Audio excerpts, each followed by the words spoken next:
남미에 거래선 출장을 갔는데 유럽 공급선에 문제가 생겨서 예정이 없던 남미로 갔다 남미에서 유럽까지 가서 유럽에서 다시 한국으로 오는 지구를 한 바퀴 도는 그런 출장들도 수차례 했었었고요.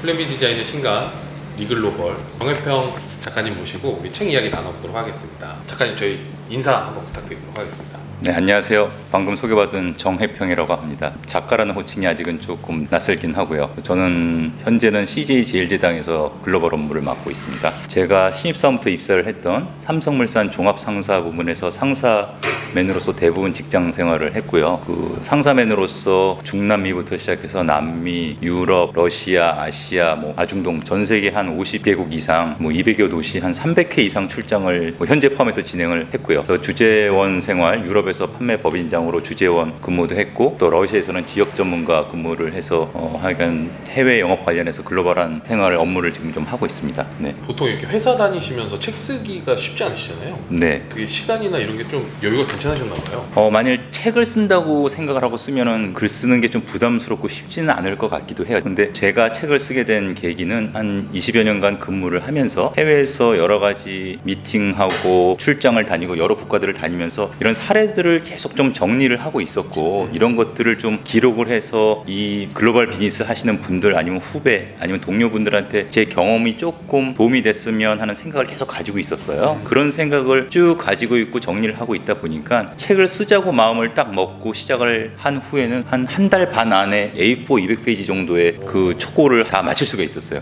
이거 주변에서 반응은 어떠세요? 이거 책 이번에 딱 나오고 나서 온라인 서점에서 지금 순위가 계속 올라가고 있잖아요. 네. 그래서 저희도 지금 깜짝 놀랄 때가 있는데 네. 주변에서 반응은 어떠세요?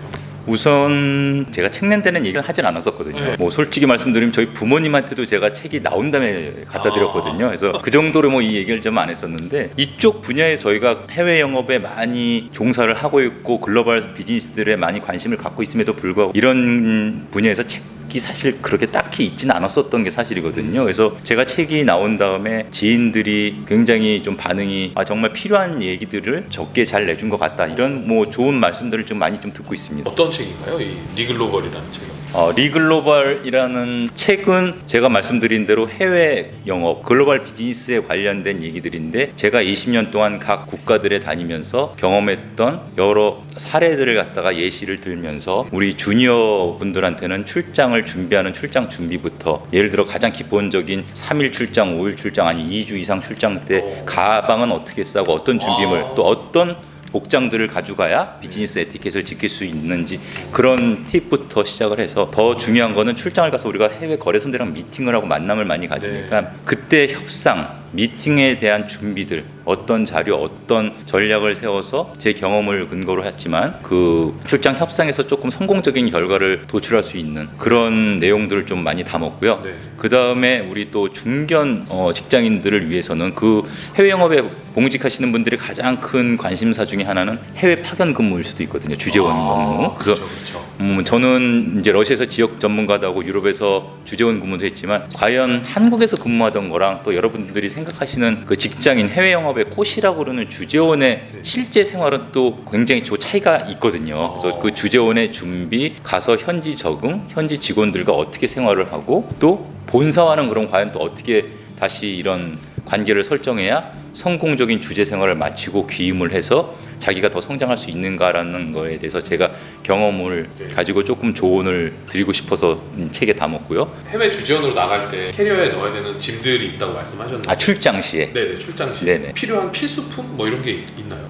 비즈니스 출장을 가게 되면 크게 나누면 이제 일주일을 넘어가느냐 마느냐의 또 차이도 있고요. 왜냐면 그리고 가방도 기내 가방을 가져가느냐, 일주일이 넘어가면 조금 더 큰 가방을 가져가느냐, 그런 차이도 있고요. 단독 출장을 가는 경우냐, 아니면 내가 상사를 모시고 가는 경우냐. 상사를 모시고 가거나 아니면 또 손님을 모시고 갈 경우는 상사는 비즈니스 클래스를 타는 경우가 많고, 주니어들과 이런 분들은 이제 이코노미를 타는 경우가 많습니다. 이제 예를 들어 상사 임원분들은 비즈니스 클래스를 타면 거기는 아무래도 이 짐 실 수 있는 칸이 크거든요. 그런데 자기 가방을 눕는 케이스가 많고, 근데 이 이코노미 클래스는 또 가방을 눕기가 굉장히 작은데 기내로 가져오지 않고 밖으로 붙였다. 그럴 경우에는 비행기가 현지에 도착을 해서 자기가 모시가는 상사분은 여유롭게 가방을 꺼내서 나가서 입국 수속을 마치고 기다리시는데, 뒤따라 같이 출장을 수행하는 직원은 가방이 아직 아직도 안 나와서 빙빙 돌고 있다. 이렇게 되면 굉장히 좀 난처경우가 생기겠죠. 근데 그렇다고 짐을 안 가져갈 수 있는 건 아닌 그렇죠. 거고. 그러면 그 짐을 어떻게 가방에 효과적으로 싸느냐, 이제 이런 것들도 굉장히 좀 중요하거든요. 양복을 그럼 몇 벌을 도대체 가져가야 되는 거냐. 미팅이 몇 번이 있고 그럼 어떤 옷을 입어야 되고 어떻게 좀 깨끗한 모습을 보여야 되는, 이런 것들에 대한 또 팁과 그런 경험을 좀 나누곤 했었죠. 수직적인 그런 문화입니다. 아니요, 그러진 않고요. 뭐 꼭 그렇진 않더라도 그냥 당연히 매너, 혼자 매너 가더라도 있고. 그렇죠. 출장 시에 그러면 이 양복 뭐 비즈니스 캐주얼을 어떻게 준비를 할 것인지, 네. 어떻게 좀 싸야 될 것인지, 어떤 미팅에 필요한 것들은 어떻게 준비해야 되는지, 뭐 이런 것들도 하나의 비즈니스 매너가 되겠죠. 그렇죠. 그럼 정장 이런 것도 가방에 이렇게 넣는 방법이 다 있나요? 재킷도 좀 접어서 집어넣는 방법들이 있죠. 그리고 30시간 가는데 또 양복 입고 타고 가긴 좀 그러니까요. 되게 또 피곤하잖아요, 그죠? 또 미팅할 때 또 정장 입어야 되는데 그렇죠. 수트케이스를 들고 다니기는 또 어려우니까. 그러니까 수트케이스를 가지고 다니는 경우도 있지만 그것도 사실 좀 어떻게 번거롭기 때문에 네. 그럼 바지를 몇 개를 정도를 가져가야 되고 자켓은 어떻게 가져가야 되고, 그래서 사실 제가 이 제 책 안에도 비즈니스 캐주얼 같은 건 조금 어떤 종류의 옷을 입으면 좋겠다라는 그런 의견과 제 경험 같은 걸 좀 공유를 좀 하고 있습니다.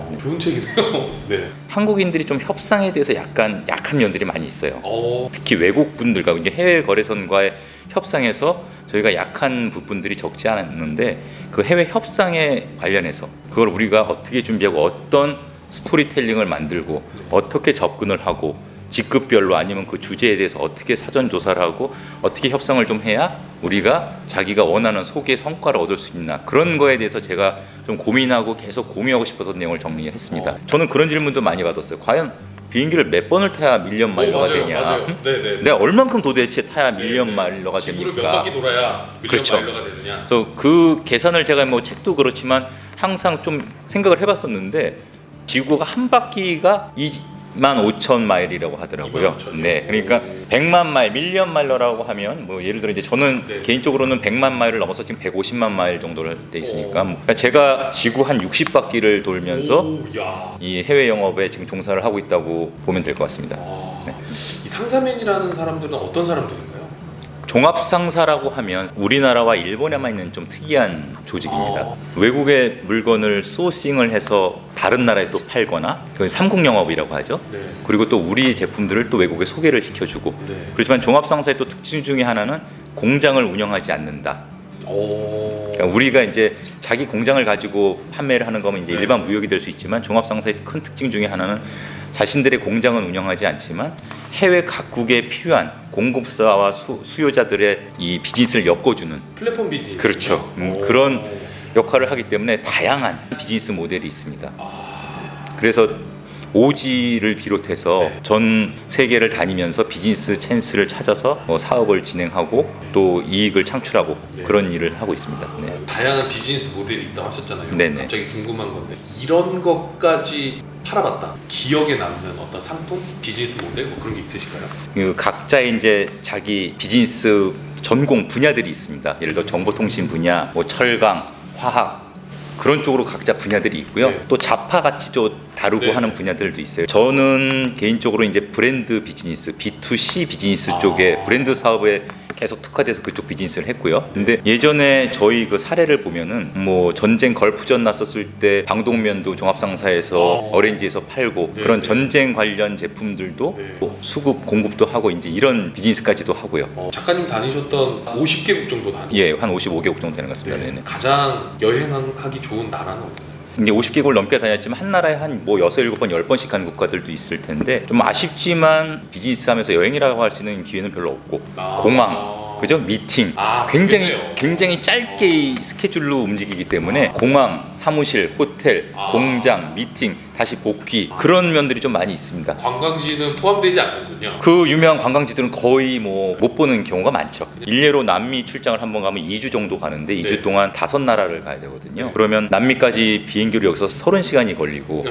이틀이 걸리고, 도착해서 한 나라에 이틀 있고 다른 나라 가서 또 이틀 있고, 주말엔 또 이동을 하고 또 세 번째 나라 가서 또 3일 있고 네 번째 나라 가서 또 3일 있고 다시 주말을 이용해서 한국으로 돌아오기 때문에, 그런 스케줄 하에서는 사실은 조금 여유를 두고 현지 문화와 그 관광을 한다든가 이런 건 부족한 점이 없지 않아 있죠. 중요한 에티켓, 비즈니스 매너 이런 거 있으세요? 뭐 많은 분들이 알겠지만 기본적으로 중국 같은 데 가면은 이런 미팅 후에 식사, 네. 예절, 뭐 이제 술자리 이런 것들도 적지 않이 조금 준비를 좀 하셔야 되고요. 왜냐면 준비를 한다는 게 뭐 마음의 준비 및 뭐 체력의 준비도 필요하겠죠.